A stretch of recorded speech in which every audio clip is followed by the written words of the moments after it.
satu Yohanes. Saudara-saudara yang terkasih dalam Kristus Tuhan, selamat malam untuk kita semua. Selamat malam. Terima kasih atas kehadiran kita pada malam hari ini. Pada malam hari ini kita berkumpul bersama di tempat ini guna mengikuti kegiatan katekesi kita. Tema katekesi kita pada malam hari ini tentang edukasi anti korupsi dalam komunitas basis gerejawi. Saudara-saudara yang terkasih, kita menyadari begitu banyak situasi yang terjadi dalam dunia, terlebih khususnya dalam komunitas basis atau lingkungan keluarga kita masing-masing, yang seringkali membuat kita manusia sedikit merasa kecewa dan pasrah pada keadaan. Situasi atau peristiwa yang terjadi di dalam dunia yang fana ini akan menimbulkan penderitaan, musibah, dan masih banyak lagi dialami oleh manusia. Dalam keadaan seperti ini, manusia selalu pasrah dan bisa juga dapat mengambil jalan-jalan tertentu untuk menanggapi kehidupannya. Karena itu, melalui katekesi kita pada malam hari ini, kita semua tanpa terkecuali diajak untuk memberikan solusi untuk keluar dari persoalan dan menyadari dengan tindakan maupun perilaku yang kita lakukan, baik itu secara sengaja dan tidak sengaja, sehingga kehidupan kita sehari-hari dapat berjalan searah, lebih harmonis, dan apapun yang tujuan hidup kita bersama dapat terwujud dengan baik. Marilah kita bersatu hati mengarahkan seluruh pikiran kita kepada Allah dengan kasih. Kasih Yesus sungguh indah di dalam hidup ini, sungguh manis, lebih manis hidup bersama Yesus. Yesus, nama Yesus, dia kasihnya kepada saya sampai selama-lamanya. Dan Bapa dan Putra dan Roh Kudus. Amin. Allah Bapa yang Maha Kuasa dan Pemberi kehidupan, puji serta syukur kami haturkan kehadirat-Mu atas anugerah yang berlimpah yang kami dapatkan dalam kehidupan kami, karena Engkau adalah pencipta dan pemberi kehidupan. Tuhan, pada malam hari ini kami semua berkumpul dalam kesempatan yang sama untuk melaksanakan katekesi bersama dengan tema edukasi anti korupsi dalam KPG. Kiranya ya Tuhan, Engkau memberkati pertemuan katekesi ini dari awal hingga akhirnya nanti, dan curahkanlah Roh Kudus ke dalam diri kami semua, agar kami terbuka terhadap sabda-Mu dan semakin memahami dan mampu mempelajari arti kehidupan kami dalam setiap langkah-langkah kehidupan kami sehari-hari. Demi Kristus Tuhan dan Pengantara kami, kini dan sepanjang masa. Amin. Saudara-saudara yang terkasih, marilah kita bersama-sama melihat dan mendalami situasi konkret dalam hidup kita sehari-hari.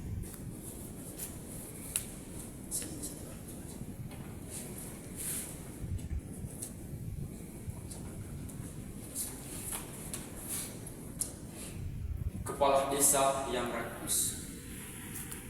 Di sebuah desa yang terpencil yang jauh dari perkotaan, seorang bernama Bima yang bekerja sebagai kepala desa di desa tersebut. Bima adalah seorang kepala desa yang paling populer dan paling dikagumi oleh masyarakatnya, karena dari beberapa kepala desa sebelumnya dia mampu memberikan perubahan dan kehidupan masyarakat dalam desa tersebut meraih kesejahteraan. Dari jabatan sementara sebagai kepala desa, Bima mampu melayani masyarakatnya sesuai dengan kebutuhannya masing-masing, dan tugasnya yang dilakukan oleh Bima ini banyak masyarakat selalu mengaguminya dan saling membandingkan dengan para kepala desa sebelumnya. Namun di balik kepopulerannya Bima tidak terlepas dari tindakan korupsi, di mana Bima yang melihat dana desa yang begitu besar, Bima mengambil uang masyarakat dengan cara mengadukan uang. Dan dia juga mengambil uang dari para penduduk desa yang ingin mendapatkan izin untuk membangun rumah, membuka usaha, atau menerima bantuan dari pemerintah. Bima berasumsi bahwa uang tersebut adalah uang yang berhak dikumpulkan oleh dia sebagai kepala desa. Tidak hanya mengambil uang masyarakat, Bima juga menggunakan uang tersebut untuk kepentingan pribadi, di mana ia membeli mobil baru, membangun rumah yang agak lebih besar, dan suka berjalan-jalan bersama dengan keluarganya ke luar negeri.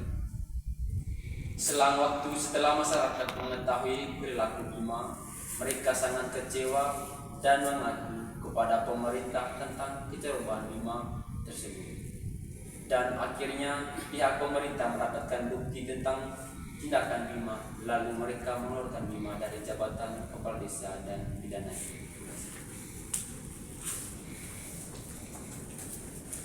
Baik, terima kasih saudara Afi telah membacakan ceritanya. Apakah ceritanya sudah jelas? Sudah jelas. Oke, baik, saudara sekalian. Mari kita bersama-sama ada pertanyaan mendalami terkait dengan cerita yang baru kita dengar. Dari cerita tadi kita bersama mendengar bahwa seorang kepala desa yang mana menggunakan uang masyarakat untuk kepentingan secara pribadinya. Oleh karena itu dari cerita tadi ada pertanyaan bagi kita semua. Bagaimana perasaan dari masyarakat sebelum menyadari tindakan kepala desa tersebut? Mengatakan bahwa tadi kita melihat bahwa dari kepala desa sebelumnya programnya bahwa tindakannya tidak seperti Bima tadi, tetapi sebelumnya juga dia kepala desa itu mereka banyak kagum dia, tapi setelah menyadari tindakan Bima tadi menggunakan uang masyarakat itu, bagaimana saudara-saudara bisa menjelaskan bagaimana perasaan dari masyarakat terkait dengan tindakan yang dilakukan oleh Bima tersebut?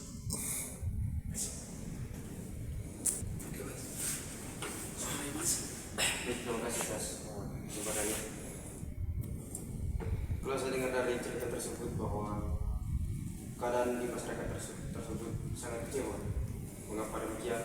Karena kepala desa yang mereka kagumi semenjak dia menjadi jabatan desa di kampung itu, mereka lihat bahwa kerjanya sangat nyata, membawakan perubahan, tetapi mereka sangat kecewa. Padahal di balik kebaikan, di balik perubahan yang dia bawa itu masih ada tindakan korupsi, dan itu sangat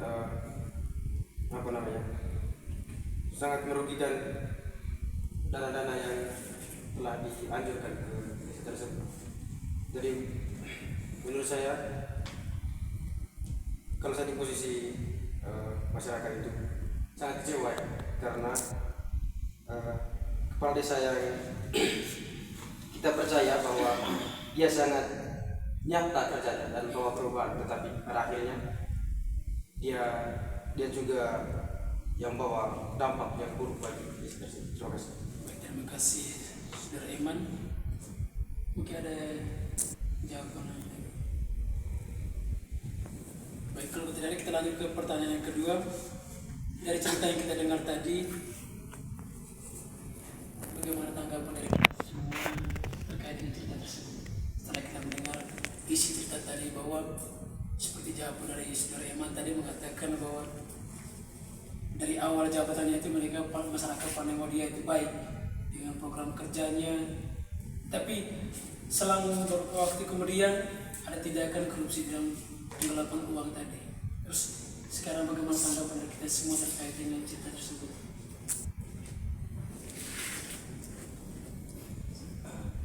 Baik, terima kasih.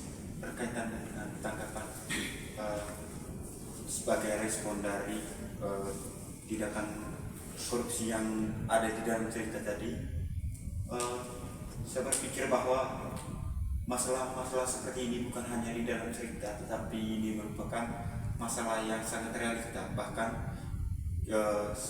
saya yakin juga bahwa kita pernah berada pada posisi seperti mereka. Bagaimana kita merasa kecewa setelah kita menaruh kepercayaan terhadap seorang, namun dia justru berbalik dari sifat yang pernah kita kagumi. Hal ini memang sangat membuat kita semakin terluka, semakin hati-hati untuk memberikan kepercayaan kepada orang, sehingga kita menanggapi permasalahan seperti ini perlunya kita berhati-hati juga untuk mengagumi seseorang, karena apabila kita terlalu menyimpan rasa kagum yang berlebihan, itu akan membuat dia semakin sombong dan lupa dengan dirinya sendiri, sehingga dia lebih cenderung melakukan tindakan-tindakan yang senonoh yang menguntungkan dirinya sendiri. Baik, terima kasih Saudara Ferdinand. Dan untuk pertanyaan ketiga, dari cerita yang kita dengar tadi juga apa pesan moral dari cerita tersebut untuk kita semua dalam kehidupan kita sehari-hari, baik di lingkungan keluarga, gereja maupun kehidupan bernegara dan bangsa kita? Apa pesan untuk kita pegang dari cerita tersebut? Pesan untuk kita semua. Oke, baik, terima kasih atas kesempatannya. Berkait dengan cerita yang kita baru dengar tadi, saya mengutip pesan untuk kita semua, baik untuk semua makhluk kita yang hadir pada malam hari ini. Pesannya itu terkait dengan cerita itu, bagaimana kita itu harus mengikuti struktur suatu organisasi atau misalkan kita dalam suatu jabatan, dan jangan pernah kita melakukan sesuatu jabatan itu sesuai kewenangan atau otoritas itu sendiri tanpa mempertimbangkan hierarki dari suatu pemerintahan. Dan sesuatu jabatan itu adalah sesuatu yang baik dari masyarakat, karena itu dipilih langsung oleh masyarakat, dan kita tidak semena-mena melakukan tindakan seperti itu sesuai dengan hak kemauan sendiri. Nah, bagi kita semua yang hadir, kalau misalkan kita dalam posisi seperti ini, nanti kita harus mengikuti instruksi dari hierarki suatu pemerintahan, dan kita harus mengikuti apa saja suatu atau etika dalam suatu struktur pemerintahan, dan tidak melakukan hal-hal yang seperti tindakan korupsi tadi, karena itu merupakan pelanggaran yang sangat berat bagi dalam suatu pemerintahan. Terima kasih. Baik, terima kasih Saudara Firman. Mungkin ada jawaban lain lagi? Pesan untuk kita semua dalam kehidupan, untuk kita bisa pegang. Baik, saya sedikit terima kasih atas waktu yang diberikan. Baik, mungkin pesan yang singkat menurut saya itu, kita itu kalau sudah dipercayakan oleh orang lain, kita harus menjaga kepercayaan itu supaya kita tidak direndahkan. Misalnya kita sudah menjabat sebagai kepala desa, sebagai yang diceritakan, kan kita sudah dipercaya oleh masyarakat. Baik, kita sebagai kepala desa itu, kita itu harus menghargai kepercayaan itu, supaya kita misalnya kita itu mau lanjut ke 2 periode, kita sudah dipercaya, sehingga waktu selanjutnya kita akan gampang menjadi kepala desa lagi. Baik, terima kasih Saudara.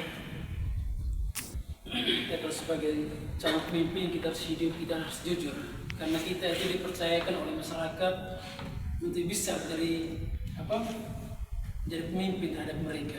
Kita juga diingatkan oleh Santo Paulus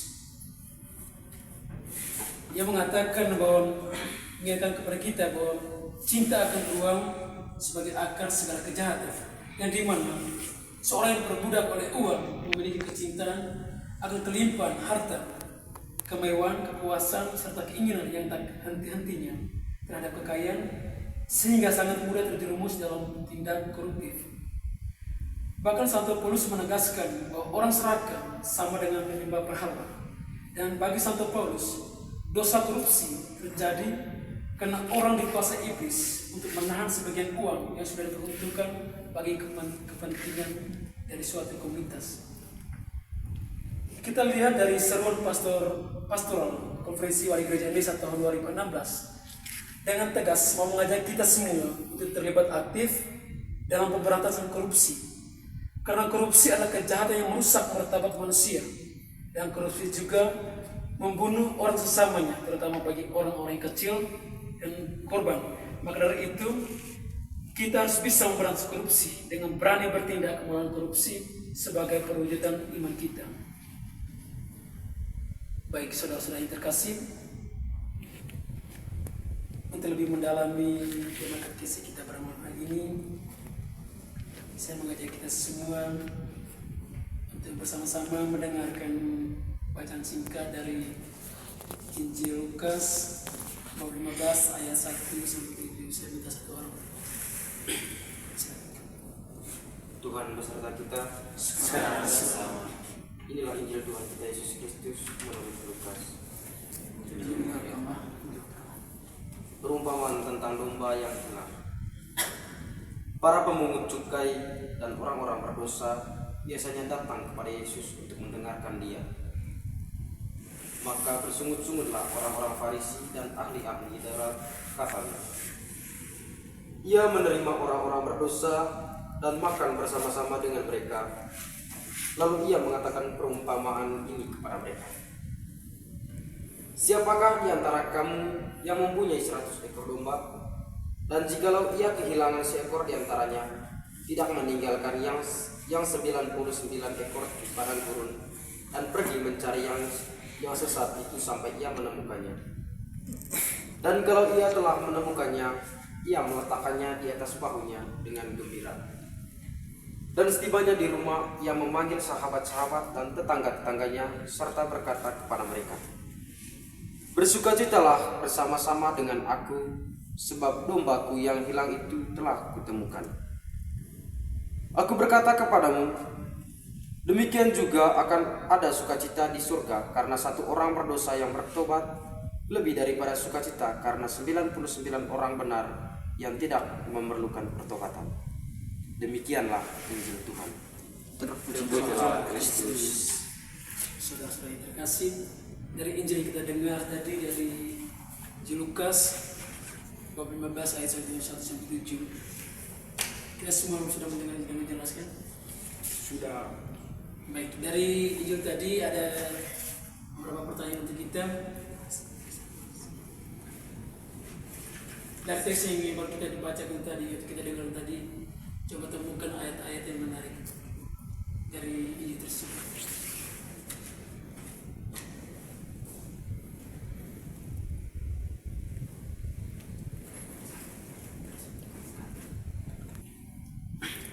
Baik, terima kasih waktu kedua kalinya. Dari bacaan Injil Lukas bab 15 ayat 1 sampai 7 tadi, saya sangat tertarik dengan ayat yang berbunyi, siapakah di antara kamu yang mempunyai 100 ekor domba, dan jikalau ia kehilangan seekor di antaranya, tidakkah ia meninggalkan yang 99 ekor di padang gurun dan pergi yang mencari sesat itu sampai ia menemukannya? Baik, saya sangat tertarik dengan ayat ini karena dari ayat ini saya menemukan bahwa begitu besar cinta kasih dari Allah kepada manusia sehingga ia rela mencari seorang yang tersesat. Dan dari bacaan ini juga saya mengaitkan bahwa domba yang sesat ini adalah orang-orang yang berdosa, sehingga Tuhan rela meninggalkan 99 domba yang kalau disamakan dengan manusia adalah orang-orang yang berada pada jalan yang benar, hanya untuk mencari satu domba yang hilang. Itu merupakan suatu simbol bahwa Allah begitu besar mencintai manusia sehingga Dia sangat menginginkan manusia untuk tetap berada pada jalan yang benar. Tapi tidak berhenti sampai di situ juga. Di ayat di sini juga, ia juga mengatakan bahwa ketika ia menemukannya, ia meletakkannya di atas bahunya dengan gembira. Sampai di rumah, ia manggil sahabat-sahabat dan tetangganya serta berkata, bersukacitalah bersama, sebab domba yang telah kuhilang kutemukan. Ini merupakan suatu sukacita yang besar ketika Allah sudah berhasil menemukan atau memanggil kembali orang-orang yang berdosa. Ia mempunyai sukacita tersendiri karena telah berhasil memanggil kembali anak-anaknya yang hilang atau orang-orang yang berdosa. Baik, terima kasih Saudara Vina. Mungkin ada jawaban yang lain. Silakan Saudara. Baik, terima kasih atas kesempatannya. Mari sekali kepada tema ketika sebenarnya ini tema bacaan pada malam hari ini itu perumpamaan tentang domba yang hilang. Saya tertarik dengan ayat yang pertama, di mana bunyinya para pemungut cukai dan orang-orang berdosa biasanya datang kepada Yesus untuk mendengarkan Dia. Ini saya kaitkan dengan kehidupan kita, yang dimana kita kaitkan dengan cerita tadi, tindakan-tindakan yang tidak benar, tindakan-tindakan yang tidak etis.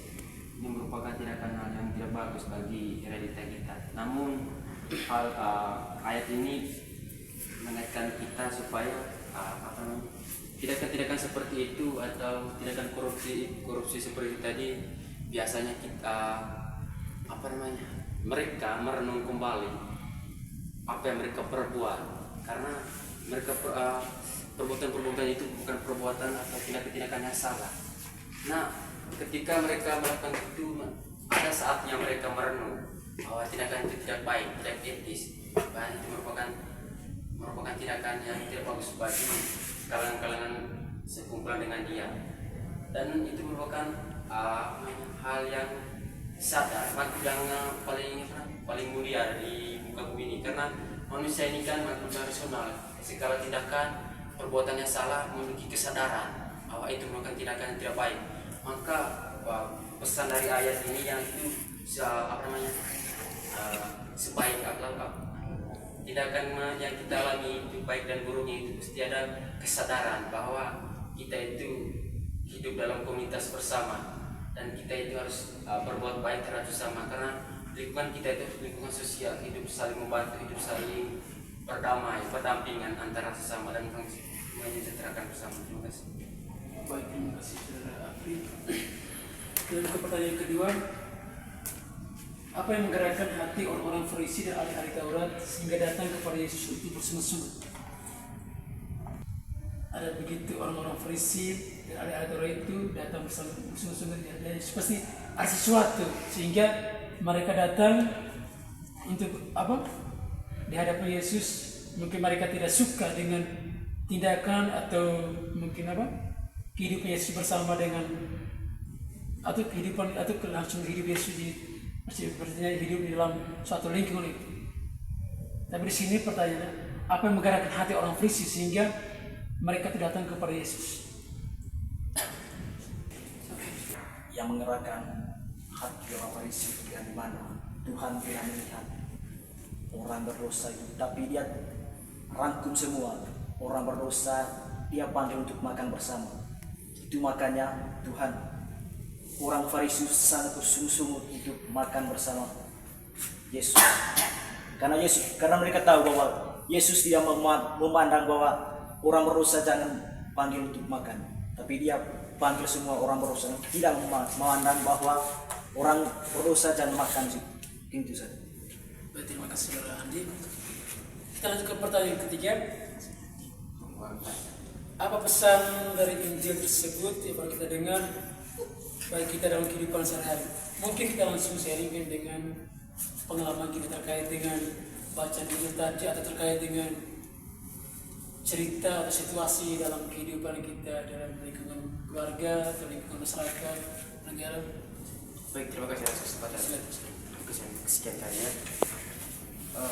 Saya tidak memiliki pengalaman, tapi saya memetik inti dari bacaan kita pada malam hari ini, bahwa kita menyadari bahwa Tuhan itu selalu mencari kita, walaupun kita setiap harinya kurang percaya kepada Tuhan atau kita sering berbuat dosa, yang kita sadari bahwa tetapi Tuhan selalu mencari kita dimanapun kita pergi, bahwa Tuhan itu tidak pernah jauh dari kita. Itu sudah intinya. Kita sebagai manusia, sebagai anak Allah, Tuhan tidak pernah meninggalkan kita dan selalu mencari kita. Contoh dari domba yang hilang itu tadi, domba yang hilang itu seperti kita manusia, kita manusia, bahwa satu pun manusia yang lari dari Tuhan, Tuhan tetap mencarinya dimanapun dia pergi. Dia harus mencari sampai domba itu atau manusia itu kembali kepada Tuhan. Terima kasih saudara Iman. Mungkin datang menjawabnya. Oke, baik. Terima kasih atas waktu dan kesempatan yang telah diberikan kepada saya.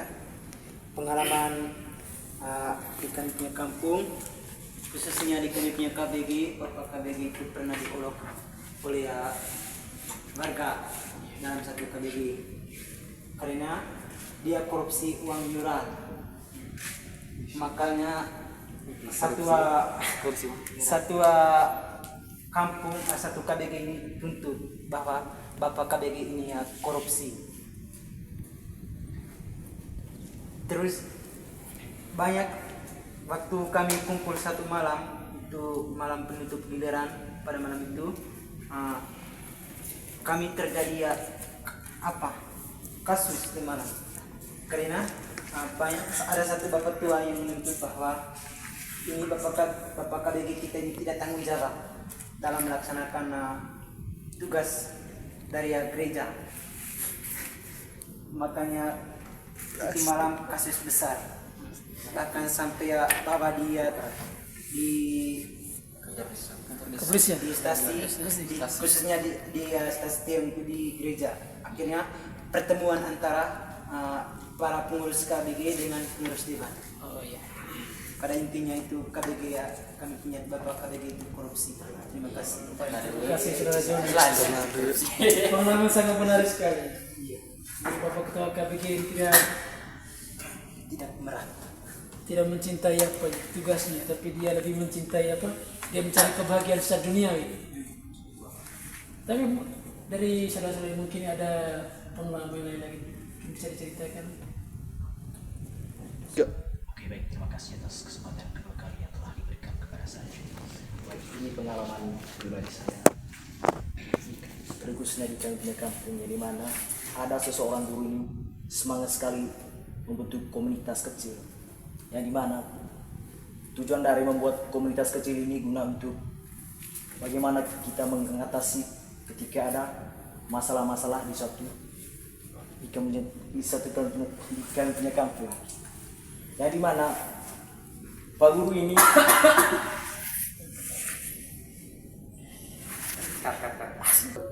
dan pada saat itu kami itu membentuk anggota itu untuk bergabung di komunitas kecil itu guna untuk mengatasi ketika ada masalah-masalah ini.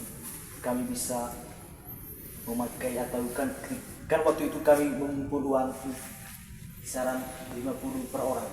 Sementara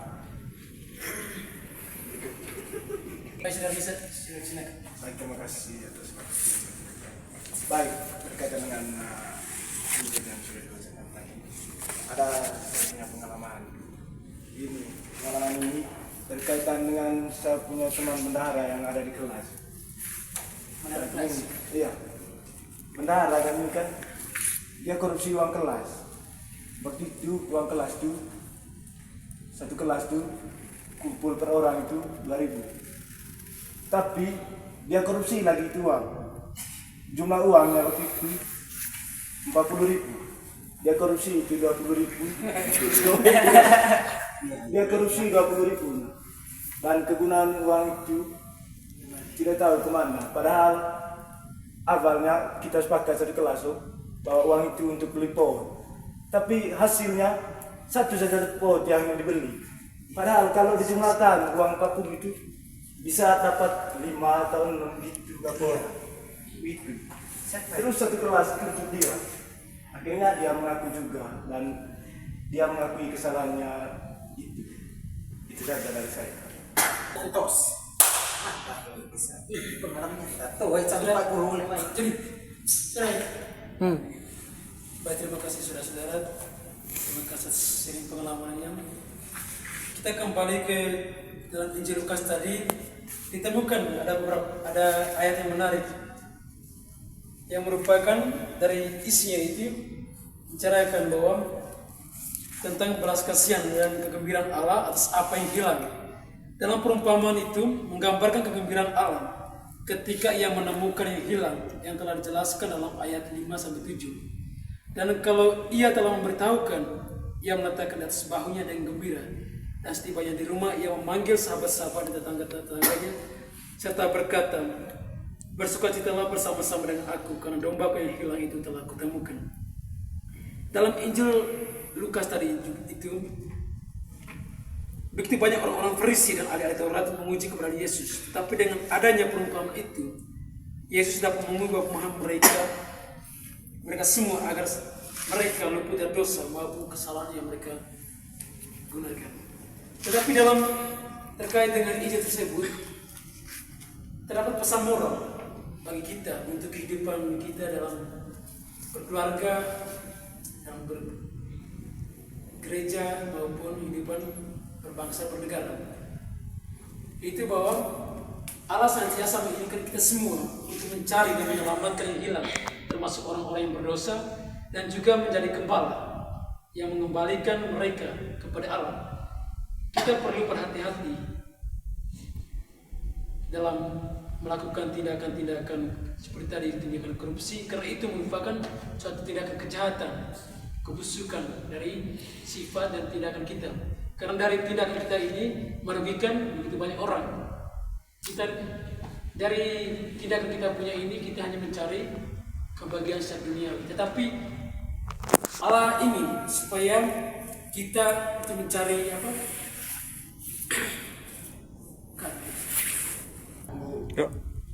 Tetapi di sini Allah menginginkan agar kita itu bisa memberikan pada orang-orang yang akan memberikan solusi yang terbaik untuk orang-orang yang melakukan tindakan atau tindakan korupsi tersebut atau tindakan kejahatan atau orang-orang yang terjerumus dalam dosa tersebut. Baik saudara-saudara terkasih, dari kita tadi tentang edukasi atau sudah TPG, dari sini saya mengajak kita semua bahwa kita memikirkan untuk aksi konkret atau rencana tindak lanjut untuk kita lakukan sehingga anti apa jangan terjadi lagi. Bagaimana rencana tindak lanjut kita untuk bisa kita mengurangi tindak kejahatan dalam masyarakat, dalam gereja, dalam lingkungan berbangsa bernegara. Mungkin apa aksi konkret yang kita bangun? Kerjasama antara pengurus KBG dengan masyarakat. Terima kasih. Mungkin ada aksi konkret yang lainnya atau tidak lanjut untuk kita lakukan dalam kehidupan kita sehari-hari. Baik, terima kasih.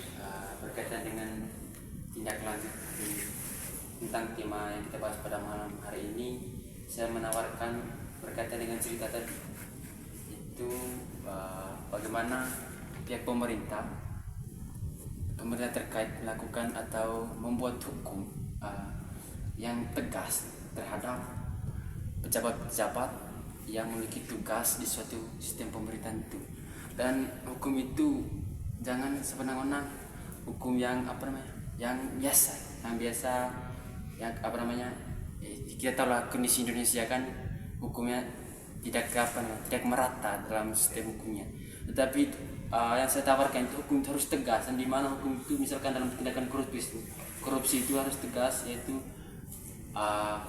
hukum misalkan dia itu dipenjarakan seumur hidup atau dihukum mati karena itu merupakan tindakan yang tidak baik. Misalkan karena kalau kita melakukan hukuman sebiasa-biasanya, itu bukan tindakan biasa-biasa saja oleh para koruptor, dan itu bukan hal kebiasaan atau habitut bagi para korupsi tersebut. Terima kasih. Makanya saya tawarkan. Boleh tidak? Baik, aksi konkret yang kita bangun di sini salah satunya kita harus memberikan peneguhan atau arahan kepada orang-orang yang melakukan tindakan korupsi tersebut. Itu salah satu tawar aksi konkret yang saya berikan di sini atau saya tawarkan di sini untuk kita bisa lakukan dalam kehidupan kita sehari-hari. Baik saudara-saudara terkasih, Sekarang saya minta teman-teman yang sering pengalaman tadi untuk bisa mengajarkan doa penutup. Baik Bapak Ibu Saudara-saudari. Oh, Kita berdoa bagi para pemerintah, para tokoh masyarakat yang telah Baik saudara-saudara yang terkasih, kita memanjatkan doa permohonan, kita berdoa bagi para pemimpin kita, para pemerintahan, dan juga para kepala KBY agar mereka terhindar dari tindakan mereka, yaitu korupsi, dan semoga mereka mencintai pekerjaan mereka, bukan karena mereka mencintai uang. Marilah kita memohon. kabulkanlah doa kami ya Tuhan.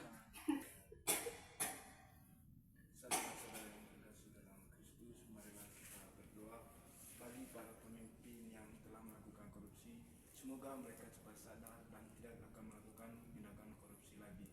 Marilah kita mohon. Kabulkanlah kami ya Tuhan. Kami semua bersyukur kepadamu atas segala kemurahan. Engkau selalu menyertai kami semua dalam proses kegiatan kekasih kami yang telah dilaksanakan. Terangilah kami semua dengan roh cinta kasih-Mu, agar kami semakin memahami, menyadari, dan menghayati karya Yesus dalam kehidupan kami, dan mampukan kami untuk menyelamatkan mereka dari dosa, dan menjadi gembala bagi mereka, serta mengembalikan mereka yang berdosa kepada Allah. Semoga dengan pengalaman ini, kami semua yang hadir sanggup untuk semakin menghayati kebaikan-Mu. Demi Kristus Tuhan dan Bentara kami. Amin. Marilah kita satukan seluruh doa niat kita pada malam hari ini dengan doa diajarkan oleh Kristus sendiri. Bapa kami yang ada di surga, dimuliakan namamu, datanglah kerajaan, jadilah kehendakmu di atas bumi seperti di dalam surga. Berikanlah kami rezeki hari ini, dan ampunilah kesalahan kami, seperti kami mengampuni yang bersalah kepada kami, dan jangan masukkan kami ke dalam pencobaan, tetapi bebaskanlah kami dari yang jahat. Marilah kita mohon untuk semoga Tuhan selalu beserta kita Sekarang dan selama-lamanya. Semoga kita sekalian dilimpahi oleh Allah yang Maha Kuasa, Bapa, Putra dan Roh Kudus. Amin. Terima kasih Tuhan untuk kasih setiamu yang ku alami dalam hidupku. Terima kasih Yesus untuk kebaikan-Mu sepanjang hidupku. Terima kasih Yesusku buat anugerah yang Kau beri, sebab hari ini Satu dan terima kasih Yesusku buat anugerah yang Kau beri, sebab hari ini Tuhan adakan syukur bagimu. dalam Bapa dan Putra dan Roh Kudus.